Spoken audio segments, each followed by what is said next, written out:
There. Right where little Eftimios told us he would be. Let's talk to him. You want to talk? We've been discovered! Drop those things! Attack them!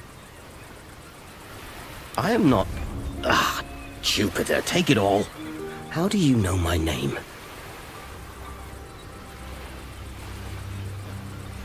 Did you now? And what were you doing there? I'm impressed, but our business here is none of yours. Leave while I'm feeling generous enough to give you the chance. That is an unexpected proposal. To turn my back on my Patronus. No less than 10,000 denarii would suffice. Some of you might be aware that I have an interest in the subject of history. I like learning history, from the well-known to the obscure, and sharing that with others sometimes. So, what happens when you take one of my favorite historical periods, late Republican Rome, and turn it into a CRPG akin to Divinity or the Pathfinder games? Well, you get a very interesting game indeed. This is Expeditions Rome.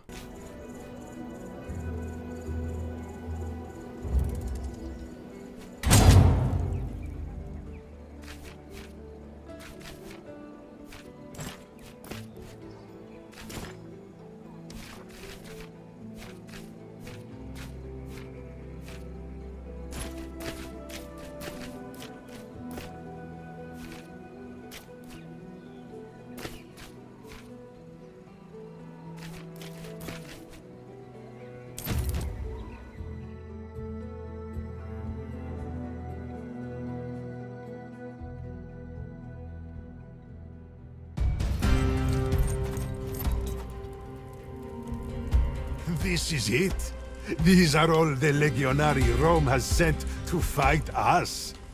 Clearly the Romans still do not understand the threat we pose.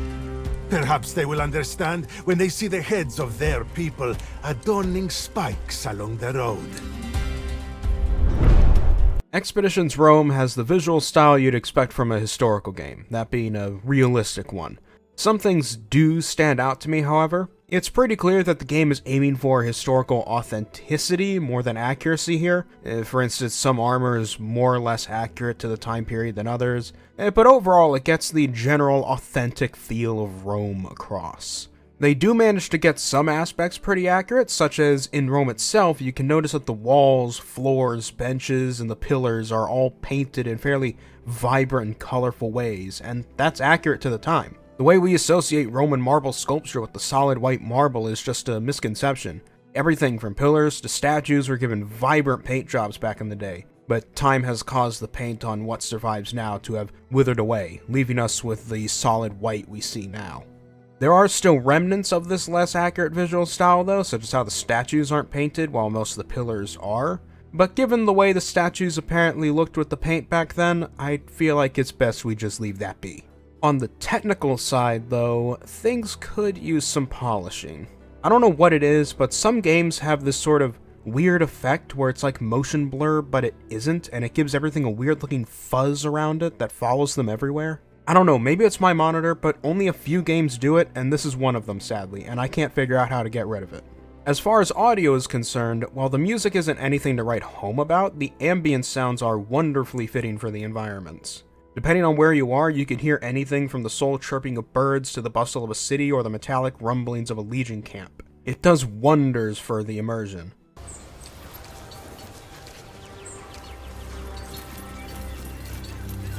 Have you been to Kitskos? Be quiet. Please, I must know if my son is all right. I don't know your son.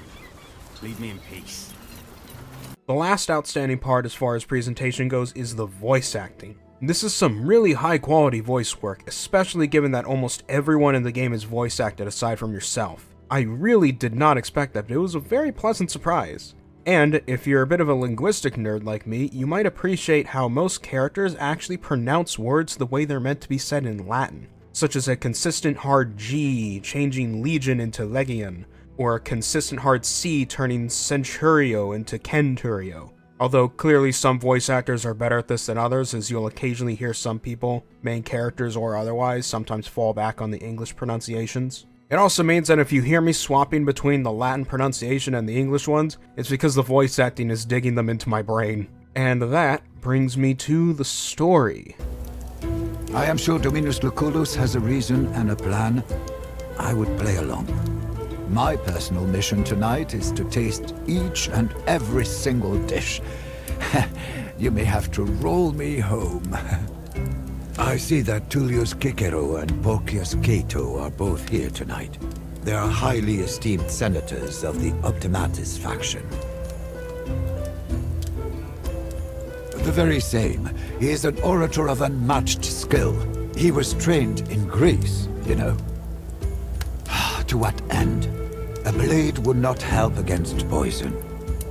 May Fortuna smile on you, Domine. I'll be here if you need me. As I said before, this game takes place during the late Republican era of Roman history, meaning you've got people like Cicero and Cato walking around that you actually do interact with in the story.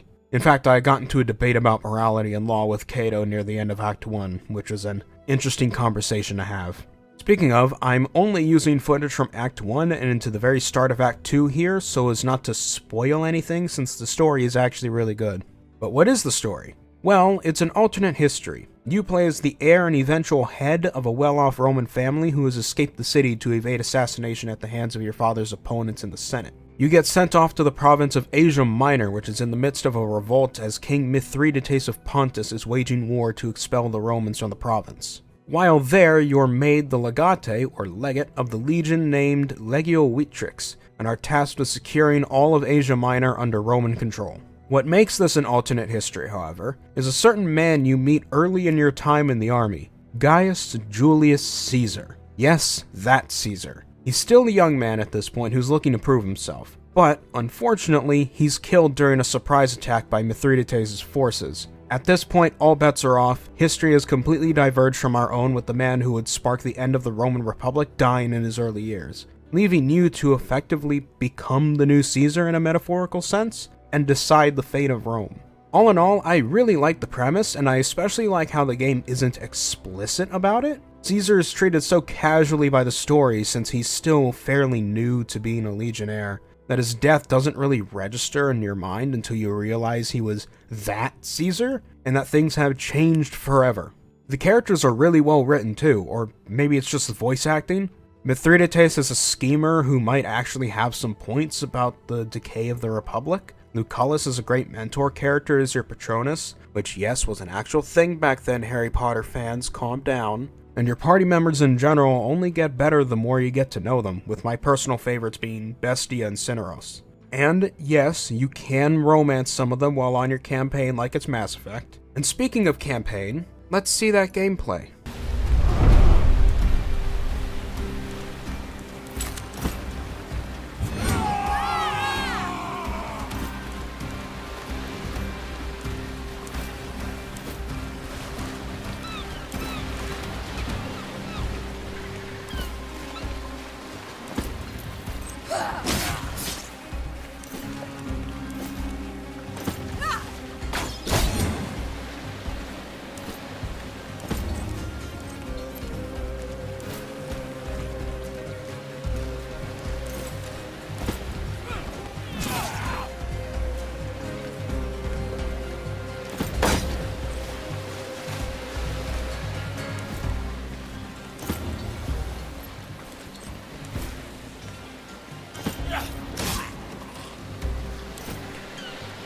If you couldn't tell already, this game is a CRPG akin to Baldur's Gate, Pathfinder, Divinity, that kind of thing. You customize your character, choose their class, and over the course of the story you meet various people who join you as your Praetorians, aka your bodyguards. You manage everyone's skill progression and gear as they level up with every quest and battle, and you get the idea.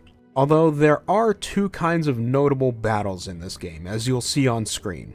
There's the typical CRPG battles, which are turn-based battles where you and your party fight off the enemy or complete an objective. They're the standard for this genre. There's armor, skills, movement points, action points, the whole 9 yards. But then there's the Conquest battles. As the Legate of Legio Vitrix, it's your job to order your legion to go take over forts and secure the land, which results in these battle screens. You choose a Centurion that you've hired to lead the battle and then watch as dice rolls occur that either lower either side's manpower, morale, and add or remove various combat modifiers based on the skills of your Centurion. The battles take a while if you don't skip through them, but I never found myself having much difficulty with them. Since there's a hard cap on your legion size, all other forces kind of have to be at or smaller than your maximum to compensate, so I never really lost that much during these battles. In between the combat, you travel from place to place on a world map with time ticking away as you do so. You also order your legion to run around and capture resource points that you then spend on upgrading your camp to allow you to do things like craft and upgrade weapons and armor, or hospitalize your Praetorians if they've suffered an injury. All in all, I like the world map travel, especially the random events that can occur. They add some pretty entertaining flavor. My only notable complaint as far as gameplay is concerned is that the difficulty feels like it's got a few dips and spikes here and there, especially with the injury system.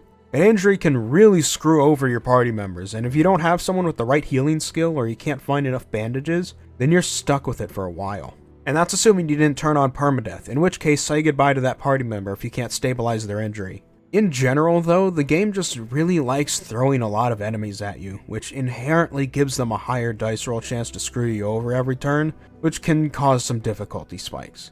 Granted, those complaints aren't really unique to this game. A lot of modern CRPGs have similar problems, among other things. Pathfinder. Wale, until next time.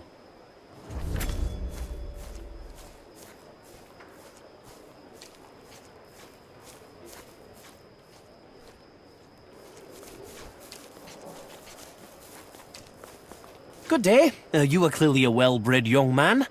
I will offer you a choice. Your money or your life. I'm afraid you're quite mistaken. I believe the meaning was you will regret doing this. Oh, kill them both. Sawete people, shall we even the odds? Your timing is impeccable as usual, Kaiso. You save us again. Always a pleasure, old man. Let us not turn this into a habit, though. And that is Expeditions Rome. Honestly, when I saw the Steam reviews, I was skeptical since everyone was saying they were disappointed in this game after loving the first Expeditions game, Vikings. But having no experience with that one, I love this game. As far as I'm concerned, it's a must-have for people interested in CRPGs, or even just Roman games in general. This one is a solid recommend for me. This has been TheRatMan, and I will see you all later.